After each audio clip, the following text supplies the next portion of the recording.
আমাদের এই যুদ্ধ সম্পর্কে, আমাদের এই প্রতিরক্ষা ব্যবস্থা সম্পর্কে সন্তানদেরকে সচেতন করতে হবে। শুধু লিপ সার্ভিস দিয়া ভবিষ্যৎ বাংলাদেশে সার্ভাইভ করা কোনোভাবেই সম্ভব নয়। আপনারা জানেন হাসিনার যে প্রতিরক্ষা ব্যবস্থা, হাসিনা আর্মিকে একটা রাজমিস্ত্রিতে পরিণত করেছে, কনস্ট্রাকশন কোম্পানিতে পরিণত করেছে। আমাদের আর্মিকে যুগোপযোগী এবং আধুনিক করতে হবে। সেটির জন্য আমাদের সেনাবাহিনীর যথাযথ এবং বিশ্বমানের প্রশিক্ষণের মধ্য দিয়ে, বিশ্বমানের অস্ত্র দিয়ে, বিশ্বমানের প্রযুক্তি দিয়ে আমাকে এই সেনাবাহিনীকে ভবিষ্যতের বাংলাদেশের প্রতিরক্ষার জন্য প্রস্তুত করতে হবে। প্রিয় গাজীপুরবাসী, আমরা এখানে অনেক পুলিশ রয়েছে, আমাদের পুলিশে কর্মরত আমাদের অনেক ভাই রয়েছে, কিন্তু পুলিশের নিচের শ্রেণীর যদি দিকে তাকান, পুলিশে বিভাজন রয়েছে। আজকে কোনো একটা সংকট তৈরি হোক, সব ড্রাইভার যায় একজন কনস্টেবল থেকে এসআই পর্যন্ত, ওসি পর্যন্ত, আর উপরে যারা রয়েছে তারা ক্ষমতার লোভে দেখা যায় তারা অন্ধ হয়ে যায়। সেজন্য আমাদের পুলিশ সংস্কার কমিশন আমাদের অতি দ্রুত বাস্তবায়ন করতে হবে। না হয় দেখা যাবে আমাদের পুলিশের যারা কনস্টেবল রয়েছে, এসআই রয়েছে, তাদেরকে আবার কোনো না কোনো সময় রাজনৈতিক লাঠিয়াল হিসাবে তাদেরকে ব্যবহার করা হবে। সেজন্য পুলিশ ভাইয়েরা, আমরা আপনাদেরকে বিনীতভাবে অনুরোধ করব, আপনারা আর কোনো লাঠিয়াল বাহিনী হয়েন না, আপনারা বাংলাদেশপন্থী পুলিশ হন। আমরা এনসিপি প্রতিজ্ঞা করছি, আমরা কোন পুলিশকে রাজনৈতিক ভাবে ব্যবহার করতে চাই না। পুলিশ বিএনপির হওয়ার দরকার নাই, এনসিপির হওয়ার দরকার নাই। পুলিশ হবে জনতার, পুলিশ হবে বাংলাদেশের।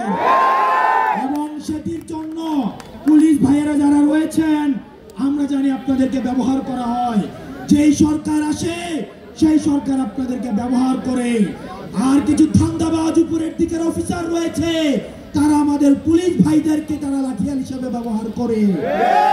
অতি দ্রুত পুলিশ সংস্কার কমিশন বাস্তবায়নের মধ্য দিয়ে আমাদের পুলিশকে অবশ্যই অরাজনৈতিক ভাবে তাদেরকে ফাংশন করার সুযোগ দিতে হবে। আমরা বক্তব্য দীর্ঘায়িত করছি না। আমাদের আহ্বায়ক জনাব নাহিদ ইসলাম পরবর্তী বাংলাদেশ বিনির্মাণে আপনাদের করণীয় নিয়ে বলবেন। জনাব নাহিদ ইসলাম আমাদের যে দিক নির্দেশনা দিবেন, আমরা সেই দিক নির্দেশনা বাস্তবায়নে প্রয়োজনে যদি নিজের জীবন দিতে হয়, সেটির জন্য আপনারা সবাই ভালো থাকবেন, সুস্থ থাকবেন। আবার আপনাদের সাথে লড়াইয়ে দেখা হবে। ইনকিলাব, ইনকিলাব, জিন্দাবাদ, জিন্দাবাদ, মুজিববাদ, মুজিববাদ, মুর্দাবাদ, মুর্দাবাদ, ইনকিলাব, ইনকিলাব, জিন্দাবাদ, জিন্দাবাদ।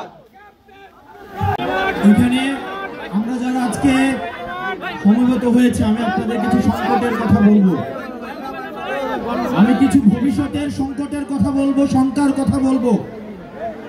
আপনি যদি এখানে আমার কিছু মায়েরা আছেন, আমার অনেক মায়েরা আজকে উপস্থিত হয়েছেন, আপনার সন্তানের জন্য কিছু শঙ্কার কথা আজকে বলবো।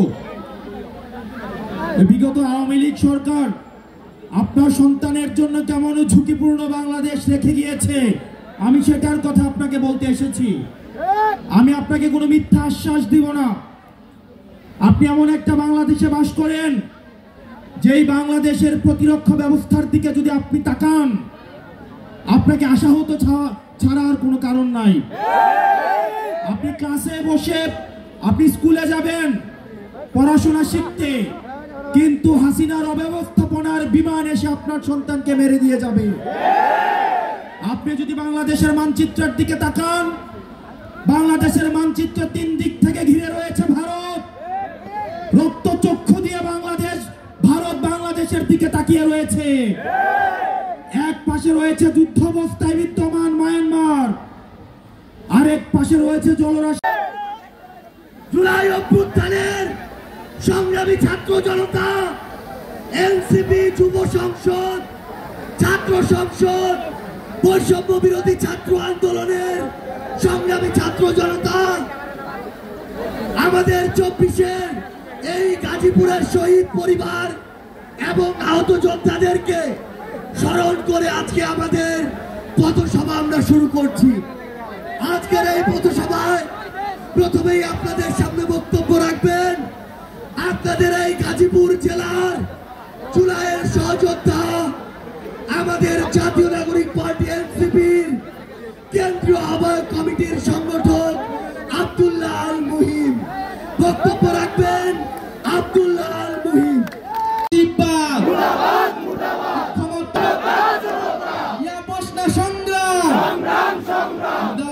রাজপথ